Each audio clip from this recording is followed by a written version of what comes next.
கடகராசி நேயர்களுக்கு உங்களுடைய ராசிக்கு 8ல ராகு இருக்கிறார். உங்களுடைய ராசிக்கு 8ல ராகு இருக்கிறார். 8ஆம் இடத்தில் கெட்டவன் கெட்டில் கெட்டிடு ராஜயோகம். அந்த வகையிலே கடகத்துல இருக்கும்போது நிச்சயமாக ஒரு நல்ல பயணத்தை கொடுப்பார். 8ஆம் இடங்கும்போது ராகு பத்தி நீங்க கவலையே பட வேண்டாம். இதுவரையும் அஷ்டமத்து சனி தாக்கத்துல ரொம்ப கஷ்டப்பட்டீங்க. அஷ்டமத்து சனி தாக்கத்துல ரொம்ப ரொம்ப கஷ்டப்பட்டு வந்திருக்கிறீங்க. ஆனா இனிமேல் வரக்கூடிய காலங்கள் நிச்சயமாக ஒரு நல்ல மாற்றத்தை உங்களுக்கு கொடுக்கும்.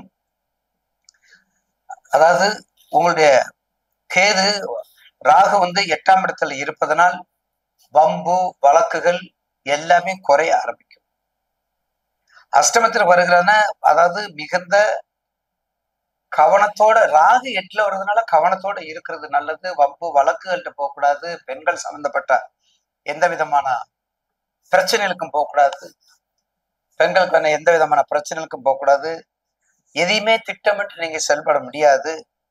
உங்களுடைய மனோபாவம் சஞ்சரிக்கும். ஏன்னா ஜலராசி, நீங்க கடகம்ங்கிறது ஜலராசி. அப்ப ஜலராசிங்கும்போது உங்களுக்கு அதனுடைய ஆற்றலை மனோபாவத்தை உங்களுக்கு ஏதாவது ஒரு சிக்கல், பாம்பு இல்லையா, பாம்பு வந்துடும். அப்ப 8ஆம் இடம் பாம்பும். அப்ப பாம்பும் மனசும் சேர்ந்தா என்ன ஆகும், போட்டு அதாவது பெதறிட்டு இருக்கும். பெதற்றம், கன்ஃபியூஸ் மைண்ட். என்ன சொல்ல போனா கன்ஃபியூஸ் மைண்ட். ஐயோ அந்த சின்னசாமிகிட்ட போயிடாதீங்கப்பா, ஐயோ அந்த சுமதிகிட்ட போயிடாதீங்கப்பா. ஏங்க ஐயா, சொன்னதே சொல்லி கழுத்த அறுத்துருவாங்கப்பா. நம்மளையும் பேச விட மாட்டாங்க, அவங்களையும் பேச விட மாட்டாங்க சொல்றாங்களா, அதுதான் இந்த பிரச்சனை. அந்த மதி நுட்பத்தை சிதறடிப்பது, அந்த மதி நுட்பத்தை விதி கூட சரி செய்ய முடியாது. அதுக்கு விதி மதி கதி. அந்த மாதிரி கடகராசி நேயர்களுக்கு நிச்சயமாக இந்த ராகு கேது பயிற்சி மிக கவனமாக இருக்கணும்.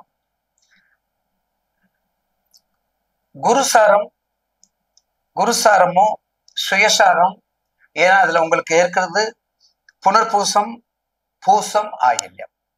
புனர்பூசம் பூசம் ஆயில்யம். அப்ப புனர்பூசம் சாதம் கண்டிப்பாக அது ஒரு நார்மலா இருக்கும். பூசமும் நார்மலா இருக்கும். ஆயில்யம், ஏன்னா கடகத்துக்கு புனர்பூசம் ராகுக்கு ஓரளவுக்கு பகை கிரகம் இல்ல.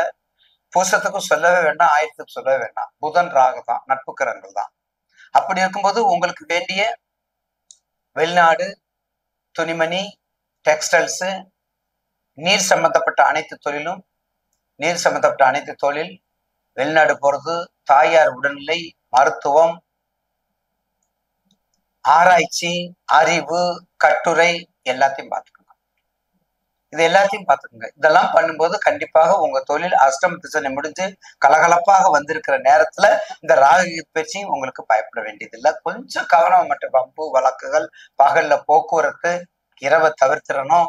இதெல்லாம் பண்ணிட்டு வந்தீங்கன்னா உங்களுக்கு நல்லா இருக்கும். இதெல்லாம் பண்ணும்போது கண்டிப்பாக உங்களுக்கு நல்லா இருக்கும். ஏன்னா ராகு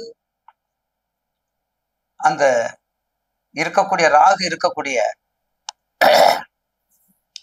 அந்த நட்சத்திரம் கும்பத்தில் இருக்கக்கூடிய பூரட்டாதி, அவிட்டம், சதயம். பூரட்டாதி குரு நட்சத்திரம், சதயம் அவர் நட்சத்திரம் தான், அவிட்டம் செவ்வாய் நட்சத்திரம். அவிட்டத்துல வரும்போது மட்டும் கொஞ்சம் கவனமா இருந்திருக்கணும். அது இப்ப இல்லை, அது பின்னாடி 2025 முடியுகிற 2026 அந்த சாரத்துல மட்டும் கவனமா இருந்தது. ஏன்னா செவ்வாய் சாரும் போது கவனமா இருந்துக்கிறோம். அதே மாதிரி கேது, அப்ப கேதுக்கு வாங்க. அப்ப கேது உங்களுக்கு கடகத்துக்கு 2, குழந்தைகள், குடும்பங்கள், மனைவிமார், துணைவி, நட்பு, கொஞ்சம் கூட்டு குடும்பம், இதெல்லாம் எச்சரிக்கையா இருந்துக்கணும். இன்னும் 2ஆம் இடத்துல கேது இருந்தா திருமணம் தடை இருக்கும்ல. அப்ப திருமண தடை இருக்கும்போது அப்ப எச்சரிக்கையா இருக்குன்னு சொல்றோம்ல. 2ஆம் இடம் இல்லையா, 2, 7, 2, 1, 8, 2, 7 இருக்கு. நம்ம என்ன சொல்றோம், சர்ப்ப சாந்தி செஞ்சு கொள்ளுங்க, ராகு கேது பயிற்சி பார்த்துக்கங்க அப்படி சொல்றோம்ல. அதனால சொல்றோம். அதனால கண்டிப்பாக 2ஆம் இடத்துல கேது இருக்கும்போது கொஞ்சம் தாமதங்கள், தடைகள் இருக்கத்தான் செய்யும். விநாயகர் வழிபாடு வெற்றியை கொடுக்கும். விநாயகர் வழிபாடு. வெல்லம் நைவேத்தியமா வைங்க. இனிப்பு வெல்லத்தை நைவேத்தியமா வைங்க. அதே மாதிரி கொழுக்கட்டை வைங்க கேது பிள்ளையாருக்கு. அதே மாதிரி ராகுக்கு கஞ்சியில நம்ம ராகு உளுந்த கஞ்சி நைவேத்தியம், உளுந்த கஞ்சி செஞ்சு வைங்க.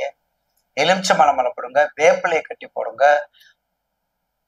கண்டிப்பாக ராகு காலத்துல 3-4:30 ராகு கால பூஜையில பண்ணிக்கங்க. நல்லெண்ணெய் காப்பு சாத்துங்க, எலுமிச்சை வாங்கி போடுங்க, செவ்வரளி மலை சூட்டுங்க. நிச்சயமாக இதனுடைய தாக்கங்கள் உங்களுக்கு குறையும். அடுத்த கடகம், முத்து அணிகள்ல முத்து போடுங்க, ராசிகள்ல முத்து போடுங்க. ஈயம் சொல்றோம் பாத்தீங்களா, வெள்ளை சம்பந்தப்பட்டது, அந்த பாத்திரத்தை உலோகத்தை யூஸ் பண்ணுங்க.